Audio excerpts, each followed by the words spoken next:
Greetings, this is Mark Anderson from Kellogg Community College, and today we're going to look at the binomial expansion. Expanding binomials is looking at a power outside of a binomial, or a degree outside of a binomial, and writing down what that would be after expanding it. So a plus b to the first power is just a plus b.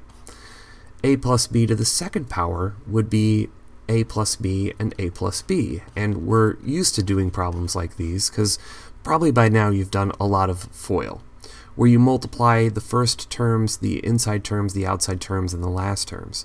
If you did that, you'd get a times a, which is a squared, plus ab, which then would be, that would be your outside, a times b.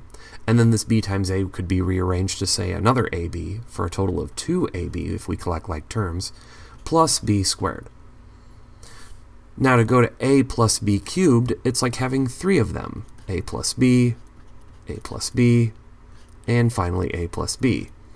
Or you could take your a squared plus 2ab plus b squared and multiply that by another a plus b.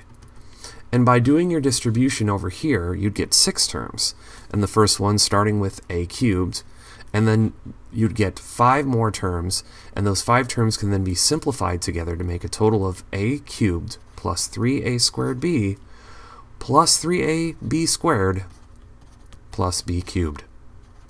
And that would be your end superfoil, or extended distribution here of a plus b quantity cubed. Now if you wanted to go another step, you could actually put this in parentheses and write another a plus b, and then you would have this expanded term, or expanded problem, and that would look like a to the 4th, because a times a cubed is a to the 4th, and then you get a whole string of numbers and variables that would make up the remaining 4 terms of this problem, which would be 4a cubed b plus 6a squared b squared plus 4ab cubed plus b to the 4th. So now we have a plus b to the 5th power. Now up to this moment you've been maybe copying these down or watching me do these, and you haven't seen any work really shown other than the FOIL of the second problem right there. Well, that's because binomial expansion has a pattern. And at this moment it's probably easier to see the pattern in the variables than the pattern in the coefficients, or the numbers in front of the variables. Because if you look at the coefficients, we have like 1, 1, 1, 2, 1, 1, 3, 3, 1, 1, 4, 6, 4, 1, and apart from it being a mathematical palindrome where it's the same forwards and backwards, there probably isn't much help. But the variables are easier to see, so let's actually investigate a plus b to the 5th power, quantity to the 5th power, and let's see if we can find a variable pattern. Now we'll be dropping in the constant terms in front of each of these, the constants in front of these terms, so you will may not know where the numbers are coming from, but at least you can follow along with the variables. So our first variable is going to be a to the 5th, and that's because if I created a binomial and then multiplied by a to this a to the 4th, it'd be a to the 5th. But now pay attention to what happens with the variables after them. The next number here is 5, and this would be a to the 4th b. So you'll notice that the a is dropping by a power, and the b now shows up for the first time. Plus 10, again we'll explain these whole numbers later, and then this is going to be a cubed b squared. So looking at the pattern of the powers of a, they seem to be descending, and the powers of b seem to be ascending. Then we're going to have another 10 a squared b cubed. So again, the a's are descending, the b's are ascending, plus 5a b to the 4th, again ascending and descending, and then plus b to the 5th. So we have now seen that in these binomial expansions, you can see that the powers of a begin at the height of the degree of 5, and then you descend by 1 until they go away, because a to the 0 is 1, and so the a is now gone. Where the b takes the opposite pattern, where it starts with b to the 0 power, or doesn't exist at all, and then grows and grows and grows until it takes the highest power according to the degree of the problem. So hopefully you can see the pattern in the variables, but the whole numbers may be still elusive. Again, if we focus on the whole numbers, we have 1, 5, 10, 10, 5, and 1, and that's a palindrome. What I'm about to do is try to show you where these numbers can come from according to something called Pascal's triangle. And Pascal's triangle work for these very simple examples where a and b have a coefficient of 1. But let's actually investigate that further and go back all the way to a plus b to the first power. If you rewind the video, or if you had been working or copying down these notes, you will see that the coefficients of a plus b is 1 and 1. There's 1 in front of a and 1 in front of b. But when we go to a plus b quantity squared, you'll note that what we have is we have a squared, so the coefficient is 1. And you'll notice that I'm now staggering these.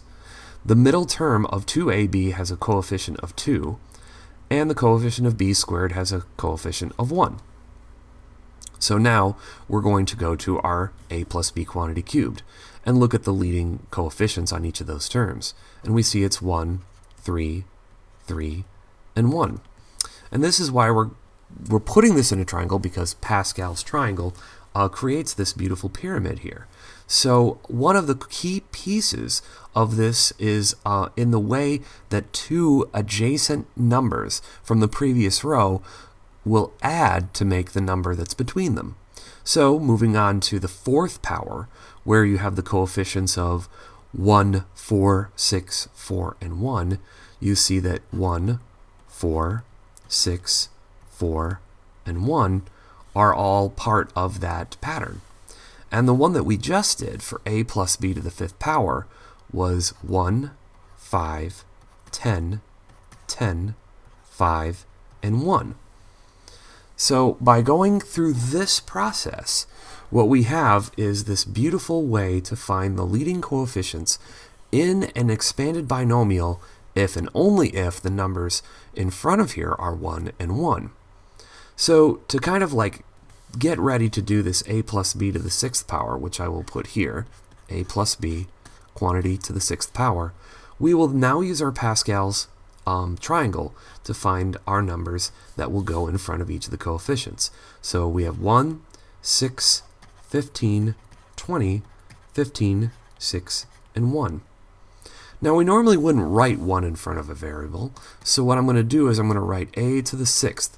So this is 1a to the sixth plus 6, and we're going to drop this a number, so this is a to the fifth, and we're going to have this grow by a number, so this is the b, plus 15, and this is going to drop by a power, grow by a power, plus 20, drop by a power, grow by a power, and we're now in the middle here, and we can kind of see that too by this the powers being the same, which will always be the case when we have an odd number of terms here, plus 15, a squared, b to the fourth, plus 6, a, and then notice that the a is now almost gone, a and then b to the fifth, and now for our final term we have 1, and we don't usually write the 1 in front of the variable.